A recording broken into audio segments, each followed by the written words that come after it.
श्री समाधानजी भातुरकर इथं आलेले आहे टिश्यू कल्चरच्या प्रचारासाठी, तर त्यांनी कृपया स्वतःचा परिचय करून द्या. नमस्कार सर. नमस्कार शेतकरी बांधवांनो. मी समाधान भातुरकर, राहणार दहिगाव, तालुका नांदुरा, जिल्हा बुलढाणा. दहिगावचा उपसरपंच आहे. त्यानंतर शेतीसाठी एक आधुनिक पद्धतीनं शेती करण्यासाठी, शेतकऱ्यांच्या आत्महत्या रोखण्यासाठी एक आधुनिक पद्धतीने शेती कसं करावं यासाठी एक मार्गदर्शन तत्वावर शिवशक्ती ॲग्रीटेक कंपनीचं आमच्याकडे टिश्यू कल्चर प्लांटेशन आहे. त्यासाठी तेच माहिती देण्याकरता मी आज रोजी भंडाऱ्याला आलेलो आहे. आपलं शासकीय अध्यापक जे कॉलेज आहे तिथं आलेलो आहे.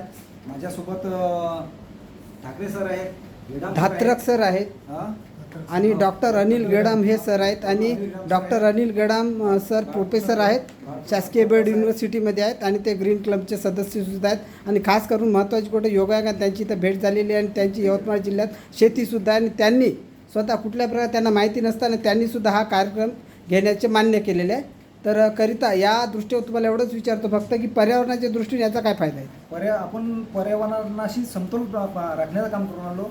पाणी जे आज रोजी झाडं कटलेले आहेत, तुटलेले आहेत, कारण पाण्याचं संगोपन राहिलेलं नाही आहे. आज रोजी जर हे झाडाची लागवड केली तर निसर्गाचा वर समतोल राहील. पाणी ग्रीन वॉटरचं काम करणार आहे आपण, आणि कार्बन क्रेडिटचं काम करणार आहे, म्हणजे ऑक्सिजन पुरवण्याचं काम करणार आहे. आणि त्याचबरोबर कंपाऊंडचं सुद्धा काम होऊन जाईल. कंपाऊंड करायची गरज नाही. सर्वच काम आहेत. आणि त्यासोबत व्हिटॅमिन म्हणजे पैसा, म्हणजे शेतकऱ्याची आत्महत्या कुठेतरी रोखतील आणि शेतकऱ्यांच्या मुलांचे लग्न होऊ शकतील, शेतकऱ्यांच्या मुलांचे शिक्षणाचं भविष्य चांगलं होऊ शकेल. या हिशोबाचा हा प्लॅन आहे. आणि खऱ्या अर्थाने भारत हा स्वयंपूर्ण होईल.